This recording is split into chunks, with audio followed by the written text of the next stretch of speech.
बिस्मिल्लाहिर्रहमानिर्रहीम। अस्सलाम वालेकुम माय डियर स्टूडेंट्स।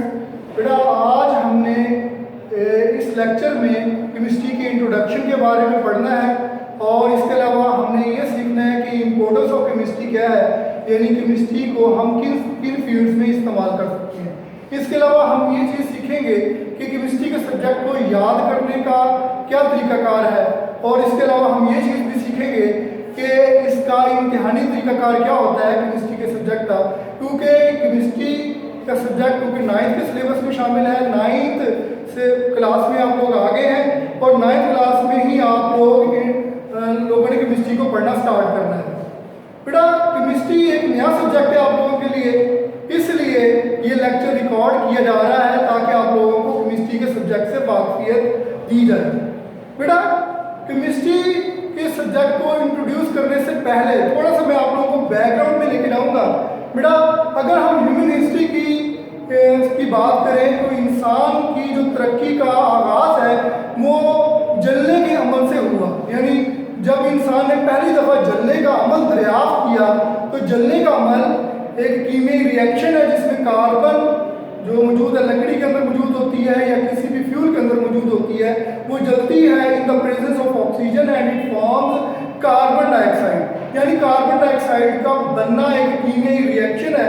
तो इंसान जब जलने के अमल से वाकिफ हुआ तो केमिस्ट्री के सब्जेक्ट की इब्तिदा उसी वक्त हो गई।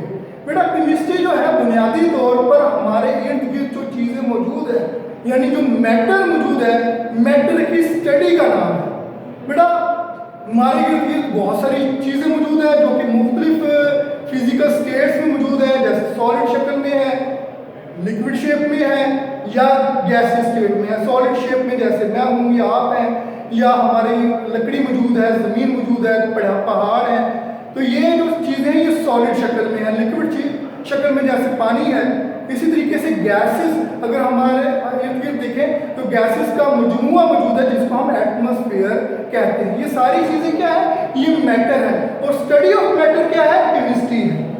बेटा इसका मतलब ये है कि केमिस्ट्री में हम मैटर की स्टडी करते हैं। तो सबसे पहला जो बुनियादी सवाल हमारे जहन में आना चाहिए कि व्हाट इज मैटर, यानी केमिस्ट्री को भी समझने से पहले हमें ये समझना जरूरी है कि मैटर क्या है। बेटा मैटर की अगर बात करें तो मैटर को जब हम डिफाइन करते हैं तो everything which has mass and occupies space is called matter, कि हर वो चीज़ जिसका कुछ मास है और वो जगह घेर रही है वो मैटर है। मैं मैटर हूँ, आप मैटर है, कि हमारे भी जो चीज़ें मौजूद हैं जैसे मिसाल के तौर पर चेयर है, डेस्क है या बेड है जिस पर हम सोते हैं, या हमारे पास टेलीविज़न मौजूद है कमरे के अंदर, ये सारी चीज़ें क्या है, मैटर है। हवा जिसमें हम सांस लेते हैं वो भी मैटर है।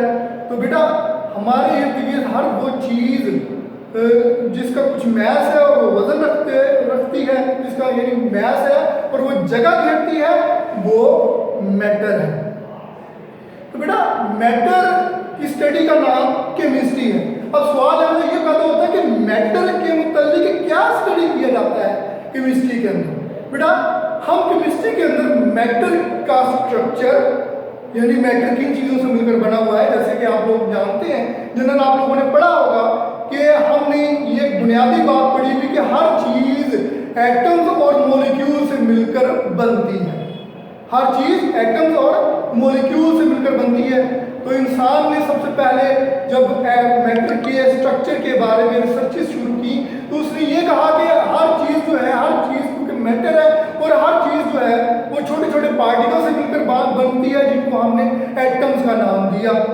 फिर उसके बाद मज़ीद रिसर्चेस हुई और मज़ीद रिसर्चेस के बाद ये बात सामने आई कि एटम भी एक सिंगल पार्टिकल नहीं है बल्कि वो भी छोटे छोटे पार्टिकल्स पर मुश्तमिल है, जो कि इलेक्ट्रॉन है, प्रोटॉन है या न्यूट्रॉन है।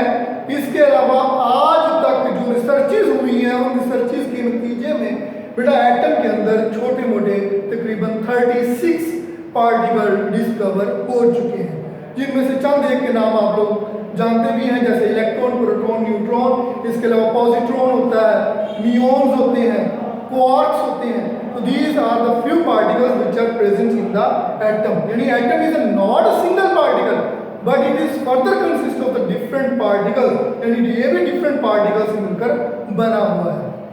तो बेटा ये थोड़ी सी यानी मैं एटम के हवाले से आप लोगों को इसलिए ये बात बता रहा हूँ कि केमिस्ट्री में बार बार केमिस्ट्री के सब्जेक्ट की जब हम बात करते हैं तो बार बार एटम्स, मॉलिक्यूल, इलेक्ट्रॉन, प्रोटॉन और न्यूट्रॉन का जिक्र आता है, तो हमें इनके बारे में समझना जरूरी है। जैसे कि मिसाल के तौर पर आपका जो पहले लेक्चर्स हैं वो लेक्चर्स हैं चैप्टर नंबर 2 के बारे में, और चैप्टर नंबर 2 जो है वो स्ट्रक्चर ऑफ एटम के बारे में है। स्ट्रक्चर ऑफ एटम जो चैप्टर है उसमें आपने ये पढ़ना है कि बुनियादी तौर पर एटम होता क्या है और एटम का स्ट्रक्चर क्या है, एटम किन पार्टिकल से मिलकर बनता है। तो ये बुनियादी बातें चैप्टर नंबर 2 में डिस्कस हुई हैं। बेटा जब तक हमें बुनियादी तौर पर एटम का स्ट्रक्चर ही समझ नहीं आएगा, क्योंकि हर मैटर जो है वो एटम्स पर मुश्तमिल है और एटम से मिलकर बना हुआ है, जब तक हमें एटम से वाकफियत नहीं होगी हम आगे नहीं चल सकते। इसीलिए आगाज आपका चैप्टर नंबर 2 से किया गया है आपके सिलेबस का, कि चैप्टर नंबर 2 आपको पहले पढ़ाया गया है कि ये एटम और उसके स्ट्रक्चर के बारे में है।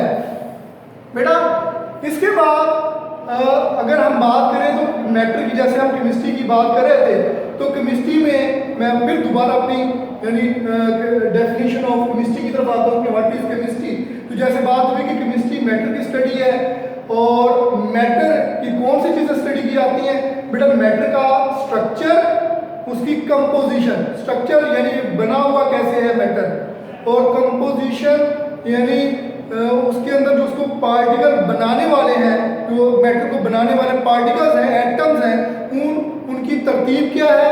वो अगर एक मॉलिक्यूल बन रहा है या कोई भी चीज़ बन रही है तो कितने एटम्स और किस किस्म के एटम्स मिलकर उस चीज़ को बना रहे हैं। मिसाल के तौर पर पानी है तो पानी की कंपोजिशन हम इस तरीके से बयान करेंगे कि पानी, पहले हमें ये बताना पड़ेगा कंपोजिशन में कि पानी किन पार्टिकल से मिलकर बना है।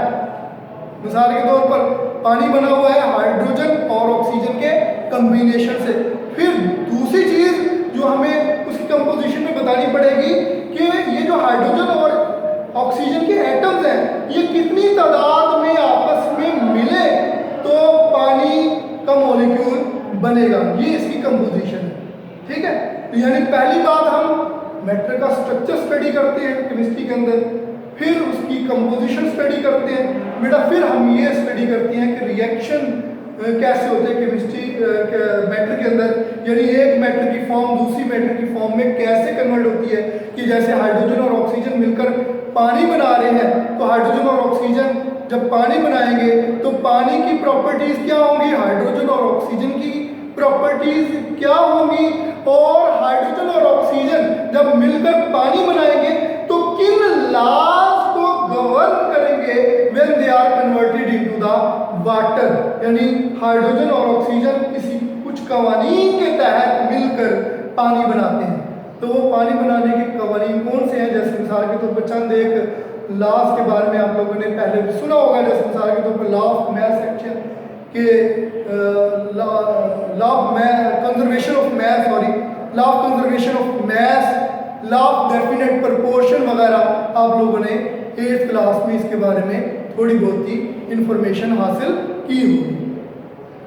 तो बेटा मुख्तलिफ लॉज को फॉलो करते हुए केमिकल रिएक्शन होते हैं। ऐसे कोई नहीं है कि दो चीज़ों को हमने रख दिया तो केमिकल रिएक्शन हो जाएगा, ऐसा नहीं है। कुछ ना कुछ लॉज होते हैं जिनको, और प्रिंसिपल्स होते हैं जिनको फॉलो करते हुए कोई भी केमिकल रिएक्शन होता है।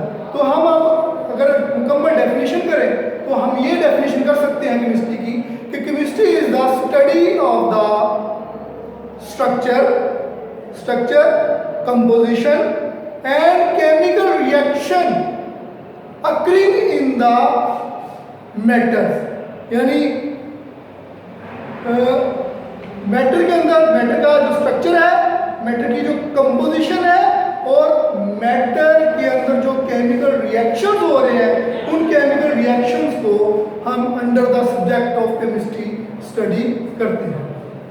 बेटा इसके बाद मैं आप लोगों को लेक्चर ज़्यादा लंबा ना हो जाए तो अभी मज़ीद भी इसके बारे में बोला जा सकता है। अगर आपको इसके हवाले से अगर मज़ीद कोई सवाल ज़हन में हो तो आप मुझसे पूछ सकते हैं। मैं आप लोगों को कैरियर काउंसलिंग के हवाले से आप लोगों से बात करूंगा। कैरियर काउंसलिंग के हवाले से अपने इंपॉर्टेंस ऑफ केमिस्ट्री में बात करेंगे कि बेटा केमिस्ट्री का जो सब्जेक्ट है इसका इस्तेमाल कहाँ कहाँ पे किया जा सकता है। बेटा अगर हम इर्द गिर्द अपने देखें तो हमारे इर्द गिर्द जितनी भी फील्ड नजर आती हैं उसमें तकरीबन हर फील्ड का ताल्लुक केमिस्ट्री के साथ कहीं ना कहीं पे ज़रूर है। मिसाल के तौर पर मैं एग्जांपल देता हूँ कि आप बीमार हो जाते हैं दवाई खाते हैं, फार्मास्यूटिकल इंडस्ट्री है।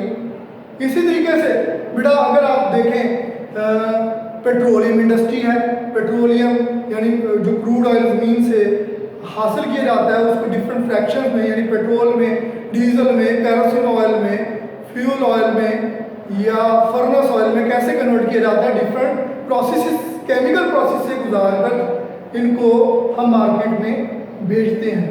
यानी क्रूड ऑयल को से ये फ्रैक्शन यानी जो डिफरेंट फ्रैक्शंस हम इस्तेमाल करते हैं क्रूड ऑयल की वो कैसे क्रूड ऑयल से यानी पेट्रोलियम से कैसे हासिल की जाती हैं, ये डिफरेंट केमिकल प्रोसेस से गुजार कर हासिल की जाती हैं।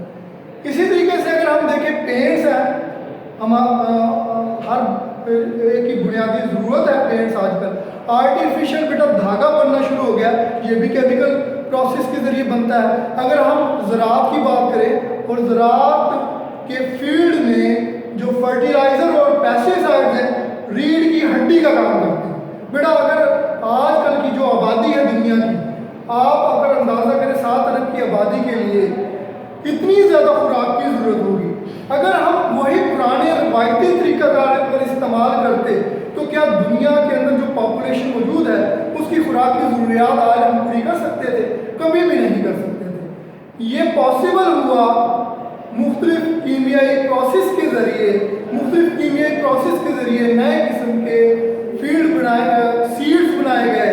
जैसे मिसाल के तौर पर आपने सुना होगा जो थोड़ी बहुत ज़राअत से वाक़फ़ियत रखते हैं कि गंदम की जो फसल होती है उसकी मुख्तलिफ इक़साम के जो सीड्स होते हैं जो कि मुख्तलिफ किस्म की ज़मीन में काश्त करने के लिए यानी सूटेबल होते हैं, तो वो मुख्तलिफ कीमियाई प्रोसेस से गुजार कर उनको बनाया जाता है। They are studied under the subject of biochemistry, यानी इनको ये जो फील्ड है इसको स्टडी किया जाता है under the subject of biochemistry. इसके अलावा बेटा पौधों की तेज़ी से बढ़ोतरी के लिए पुराना दौर था तो खुराक की ज़रूरत इतनी ज़्यादा नहीं थी। आज क्योंकि हम ज़्यादा फसल हासिल करना चाहते हैं और आप ये अंदाज़ा करें कि अमेरिका जैसे तरक्की याफ्ता मुल्क में और जो दूसरे तरक्की याफ्ता मुल्क हैं वहाँ पर एकड़ जो गंदम की पैदावार है वो 100 मन से भी ऊपर ली जा रही है। ये कैसे पॉसिबल है बेटा? ये फर्टिलाइज़र के ज़रिए, पेस्टिसाइड्स के ज़रिए और जो नई इक़साम के बीज बनाए जा रहे हैं उसके ज़रिए ये सब पॉसिबल है। अब फर्टिलाइज़र इंडस्ट्री के अंदर हम मुख्तलिफ केमिकल रिएक्शन के ज़रिए मुख्तलिफ फर्टिलाइज़र बनाते हैं। जैसे मिसाल के तौर पर मशहूर फर्टिलाइज़र है यूरिया का नाम आप लोगों ने सुना होगा, अमोनियम फॉस्फेट है, पोटाशियम क्लोराइड है और कैल्शियम सुपर फॉस्फेट है। These are the different fertilizer which are used to compensate the deficiency of the different minerals in the soil. यानी soil के अंदर जो different minerals हैं उन minerals की कमी को पूरा करने के लिए इन fertilizers का इस्तेमाल किया जाता है। बेटा इसके अलावा अगर हम देखें, हम जो कपड़े पहनते हैं, कपड़े भी हमारे आजकल के दौर में आर्टिफिशियल फाइबर बन गया है और आर्टिफिशियल फाइबर भी केमिकल रिएक्शन के ज़रिए बनाया जाता है। तो बेटा हमारे जो कपड़े हैं उनका ताल्लुक भी आजकल केमिस्ट्री के साथ ही है। इसके बाद बेटा ये जनरल इम्पोर्टेंस थी। इसके बाद अगर मैं बात करूँगा आप लोगों से सब्जेक्ट ऑफ केमिस्ट्री के हवाले से कि सब्जेक्ट ऑफ केमिस्ट्री को हम कैसे लर्न कर सकते हैं और इसका इम्तिहानी तरीकाकार क्या होता है, जस्ट उसका मैं थोड़ा सा जिक्र करूँगा। बेटा सबसे पहले अगर हम बात करें तो बेटा जो 9th 10th का तरीकाकार होता है किसी भी सब्जेक्ट को याद करने का वो ज़रा मुख्तलिफ होता है। 8th तक में अमूमी तौर पर आप लोग एक्सरसाइज के अंदर जो शॉर्ट क्वेश्चंस दी होती हैं या लॉन्ग क्वेश्चंस दिए होते हैं अमूमी तौर पर उन्हीं को याद करते हैं और उन्हीं में से आपके एग्जामिनेशन के ज़्यादातर सवालात आ जाते हैं। लेकिन जब आप 9th-10th के लेवल पर आते हैं तो 9th-10th में ये ज़रूरी नहीं है कि एक्सरसाइज में से ही सवालात आएंगे, ये आपके बुक के किसी भी पेज से, किसी भी लाइन से कोई भी क्वेश्चन बन सकता है। इसलिए हमें थारोली पूरी बुक को रीड आउट करना पड़ता है और हम टीचर क्या करते हैं, हम बुक के ऊपर आपको जो सवालात बनते हैं, जो एग्जामिनेशन पॉइंट ऑफ व्यू के हवाले से इम्पोर्टेंट होते हैं, वो आपको मार्क करवाते हैं और ये साथ साथ बताते हैं कि ये पॉइंट एमसीक्यूज के लिए ज़्यादा इंपॉर्टेंट है, ये शॉर्ट क्वेश्चन के लिए ज़्यादा इंपॉर्टेंट है और इस टॉपिक में से ये लॉन्ग क्वेश्चन आ सकता है, ये शॉर्ट क्वेश्चन आ सकता है।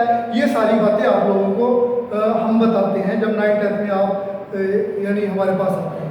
बेटा ये क्योंकि आप जो बात हो रही है, आप ऑनलाइन स्टडी हो रही है, जो सूरत हाल है, मौजूदा सूरत हाल के मुताबिक हमें ऑनलाइन स्टडी में तो डायरेक्टली तो मैं आपको नहीं मार्क करवा सकता है मुख्तलिफ टॉपिक्स जो मैं आपको पढ़ा रहा हूँ। तो उसका तरीकाकार हमने ये इख्तियार किया है कि मैं आपको PDF की फॉर्म में नोट्स और जो बुक के हाईलाइटेड MCQs, शॉर्ट क्वेश्चंस और लॉन्ग क्वेश्चंस होंगे वो PDF की फॉर्म में आपको बनाकर भेजे जाएंगे साथ के साथ। तो आप उनको देखकर आपको अंदाज़ा हो जाएगा कि आपने जो पढ़ा है उस पढ़े हुए टॉपिक में से कितने MCQs बनते हैं, कितने शॉर्ट क्वेश्चंस बनते हैं और कितने लॉन्ग क्वेश्चंस बनते हैं। उसी तरीके से आप लोग उनको याद करेंगे, क्योंकि जो बोर्ड का पैटर्न होता है, बोर्ड के पैटर्न में बेटा MCQs भी होते हैं, शॉर्ट क्वेश्चंस भी होते हैं और लॉन्ग क्वेश्चंस भी मौजूद होते हैं। तो ये सारी चीज़ें हमें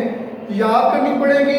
वो आप लोगों को नोट्स की शक्ल में, जो कि नोट्स होंगे PDF की फॉर्म में, या बुक को भी हाईलाइट किया जाएगा, तो बुक भी हाईलाइटेड फॉर्म में PDF की फॉर्म में बनाकर आपको भेजी जाएगी।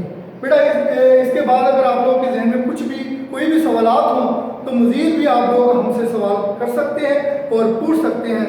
टिल दैट बेटा, अल्लाह हाफिज़।